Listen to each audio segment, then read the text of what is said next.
Hey, so video request, and this is on the business aspect of regarding INTJs and females. So it's from Michelle Ng. I never can say that right. So thanks, Michelle, for putting this forward. Apologies that it took a little bit longer to get this video out.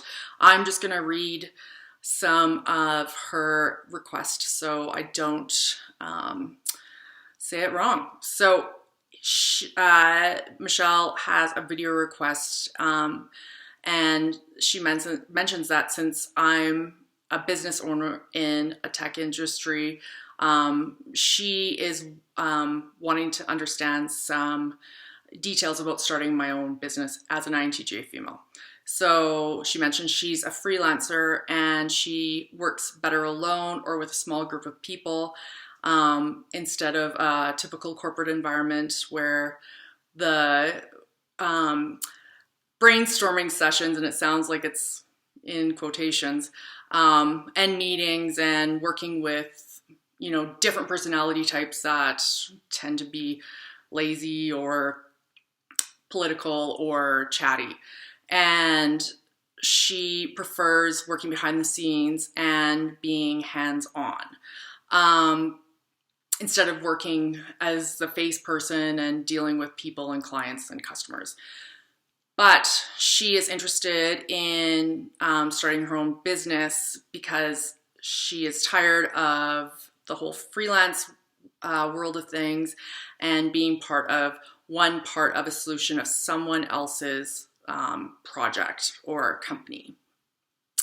And so she's saying that she is hesitating about it because of her dislike of dealing with and managing people.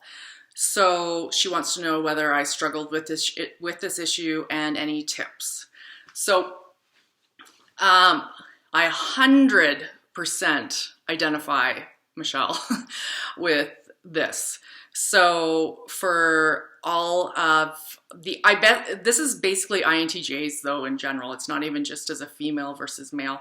For myself personally, I absolutely resonate with what you're saying on wanting to work in, with a small group of people working behind the scenes. You don't want to be the face. You don't want to be the person that's, putting out fires on the front end necessarily. Also it sounds like you're more interested in optimizing and being great at what your specialty is.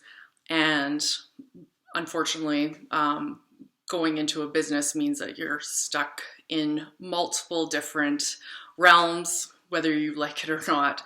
So I can only speak for myself. Again, always love to hear other people's thoughts as business owners or tech startups, founders that have broached this as an INTJ. So for myself, I found personally the reason why I chose to go into starting my software startup was there's a tipping point. So you think of it almost as a seesaw where the desire for autonomy and productivity and being able to be the specialization point person on what you do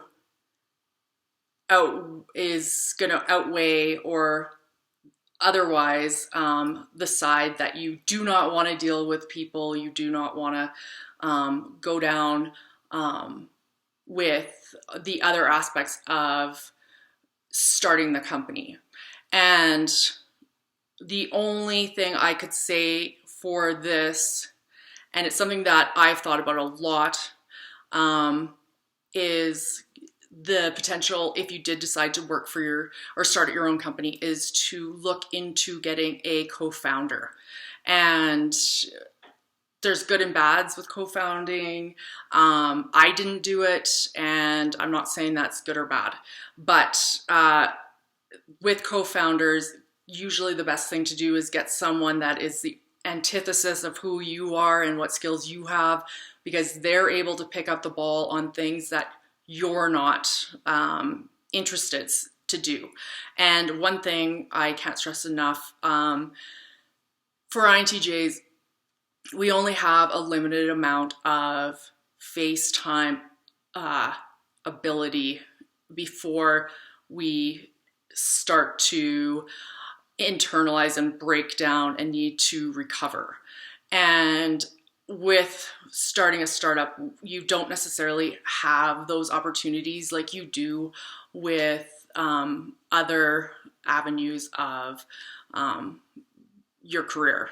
And once you start that juggernaut of starting a company, you need to look into resources, human resources. You need to start analyzing who's doing what, where, and you inadvertently have to become that manager.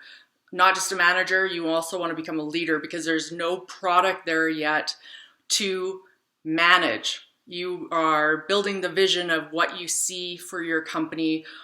You're trying to make sure that your team is understanding your vision, but also you're bringing in their expertise into making it the best it can possibly be, at the same time as you're putting out, relation fires between people that are working in your group.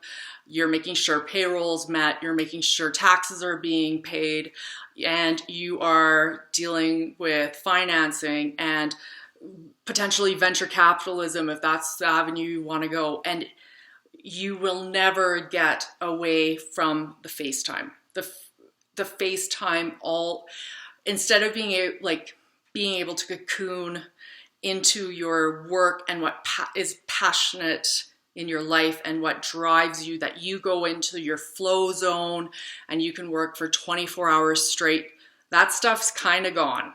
You don't get that anymore.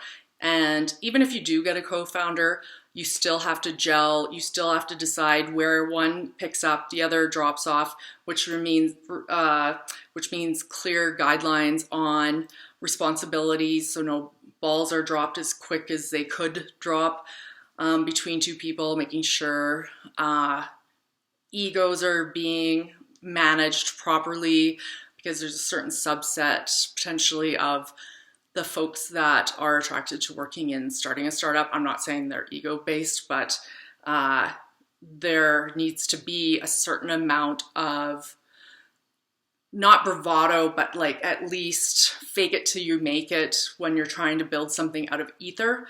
So I totally hear you on not being interested in starting something, and I'm not saying don't. What I found for myself is you're never gonna know until you jump in. And unfortunately, it's a huge cliff.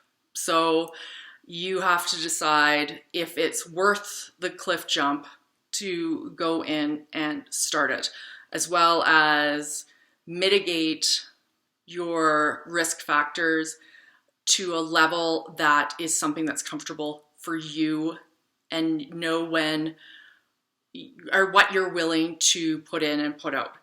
If you are someone that is needs a lot of downtime and internal building time to recuperate from long periods of extroversion, that is something that you really need to consider building in, because self-care is real. Can't say it enough. And I mean, it took me over a year to get through the burnout of trying to bring software to market. So I don't mean to be Debbie Downer on that, but it's something that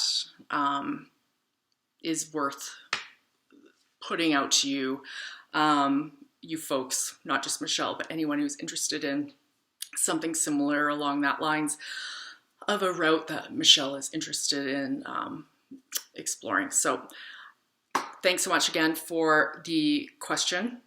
As always, leave your any questions or video requests in the comment section, and Love to hear, as always, your own personal thoughts on this video and all videos. Thanks so much.